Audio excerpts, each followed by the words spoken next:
Dalam Bapa dan Putra dan Roh Kudus. Amin. Puji syukur kami aturkan kepadamu ya Bapa. Di awal tahun ini Engkau memberi kami rahmat untuk bertanya, siapakah aku ini? Apakah yang Tuhan kehendaki bagiku? Pelayanan apa yang ingin dapat kujalani? Semoga Tuhan memberikan jawaban atas misi hidup yang Tuhan mau sampaikan kepada diriku. Berkatilah kami ya Tuhan. Demi Kristus Tuhan dan pengantara kami. Amin.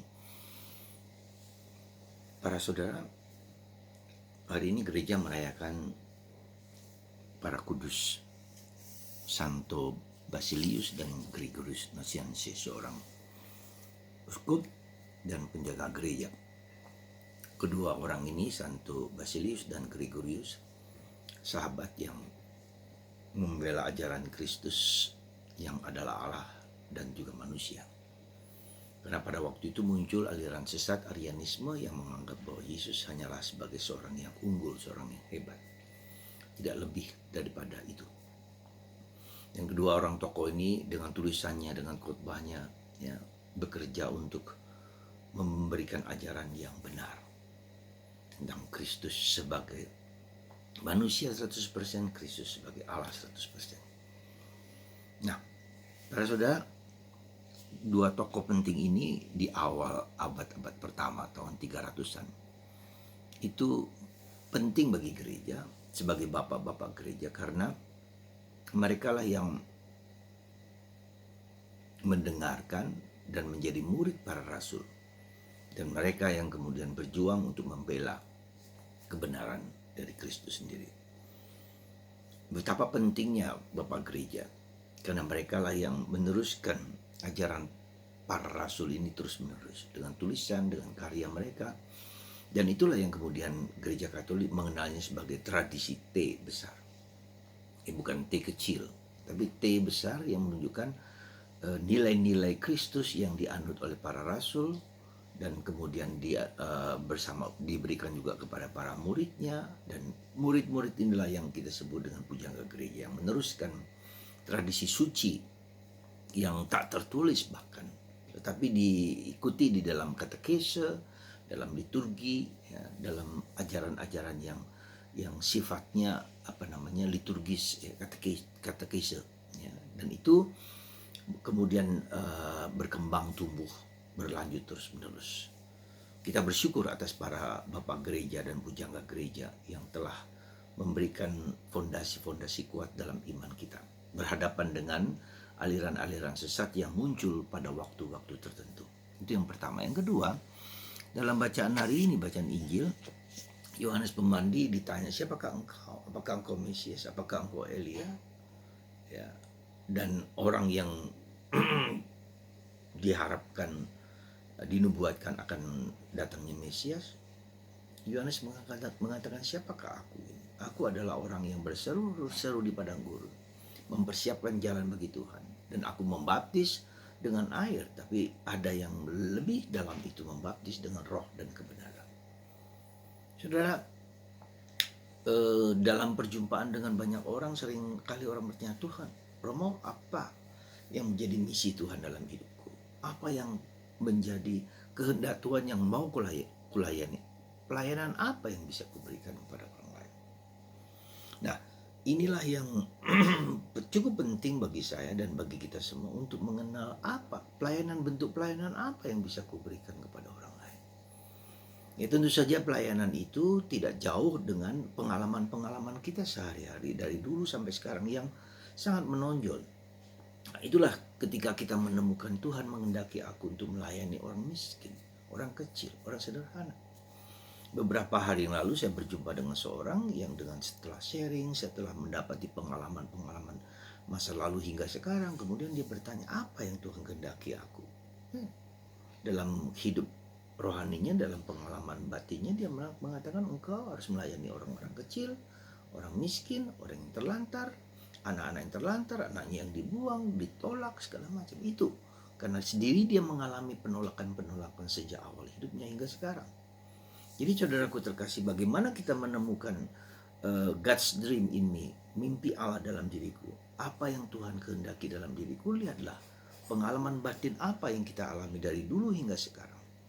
Nah, disitulah Tuhan seringkali memanggil kita, menolong kita, dan ketika kita berada, berjuang, bergulat dalam proses yang seberat itu, Tuhan menghendaki kita untuk melayani orang lain. Ketika kita mengalami peristiwa ya kehidupan yang sakit dan pedih ini, justru itulah yang menjadi pedoman kita untuk melayani orang lain yang mengalami seperti entah itu luka batin, entah itu diperlakukan tidak adil, entah itu melayani orang-orang yang miskin, orang menderita, orang cacat dan seterusnya.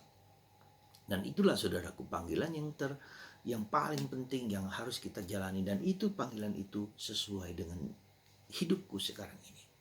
Dan Tuhan akan membantu kita mewujudkan itu, ya. Maka mari saudaraku, seperti Yohanes Pemandi, seperti Yesus sendiri, seperti Bunda Maria, sekecil apapun yang bisa kita bagikan kepada orang lain, entah menjadi guru, entah menjadi guru katekis, atau mengajar anak-anak untuk menemukan Kristus, apa sajalah. Yang penting kita membawa Kristus kepada orang-orang yang membutuhkan itu. Dan ketika itu menjadi keyakinan besar, maka sungguh-sungguh Tuhan membuka mata lebar. Ada seorang Karmelit awam yang di Jakarta. Hampir setiap minggu ia memberikan makanan kepada ratusan orang, bungkus nasi bungkus di pinggir jalan, di rel kereta api, dan seterusnya selama 10 tahun. Ya, kemudian mulanya dari dirinya sendiri, tapi ada orang yang menyumbang, ada orang yang membantu dia, dan seterusnya. Setelah 10 tahun kemudian, apa yang terjadi? Dia membangun panti jompo untuk orang-orang tua, gratis. Yang miskin, sangat miskin, untuk tinggal di situ.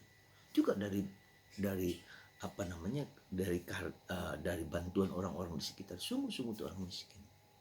Jadi ada satu rumah yang kemudian digunakan untuk karya-karya yang sedemikian ini, dan itu panggilan itu. Tapi harus melewati waktu yang lama, 10 tahun.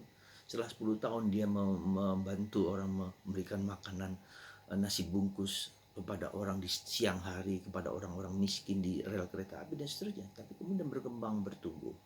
Dari mana ia uang? Dari Tuhan, lewat banyak orang yang memberikan rahmat itu. Nah, di sinilah kita percaya bahwa Tuhan melengkapi, memelihara orang yang taat kepadanya. Maka bertanyalah kepada Tuhan sendiri, Tuhan, apa yang kau inginkan aku lakukan bagi orang di sekitarmu? Tanyalah kepada Tuhan, karya apa? Ya, bentuknya seperti apa? Semoga Anda dan saya menemukan pertanyaan, siapakah aku ini? Apa yang aku bisa lakukan? Sekecil apapun, bukan sebesar apapun, sekecil apapun yang bisa Anda lakukan demi kebaikan orang lain.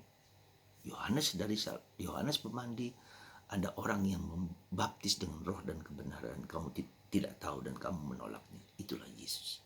Mari kita mewartakan Kristus, menunjuk Kristus dalam karya-karya kita sekecil apapun. Jangan takut. Tuhan akan memberikan memelihara hidup kita. Ya, ada satu contoh kecil, ya, ketika Yesus dan Maria dan Yosef pergi ke Mesir atas perintah malaikat. Dari mana mereka mendapatkan memelihara kehidupan? Anda ingat ketika 3 raja itu datang, mereka membawa emas, mur, dan dupa. Ya, emas, mur, dan dupa. Nah, jadi ketiga raja itu memberikan kepada Bunda Maria, Yosef, emas yang bisa menjadi alat kehidupan ketika mereka berada di Mesir. Jadi Tuhan memelihara kita, asal kita percaya bahwa Tuhan dapat melakukan lebih daripada yang kita pikirkan. Semoga Tuhan memberkati Anda dan memberkati kita semua, dan di awal tahun ini kita menemukan panggilan Tuhan untuk karya-karya sekecil apapun. Tuhan memberkati Anda semua dalam Bapa, Putra,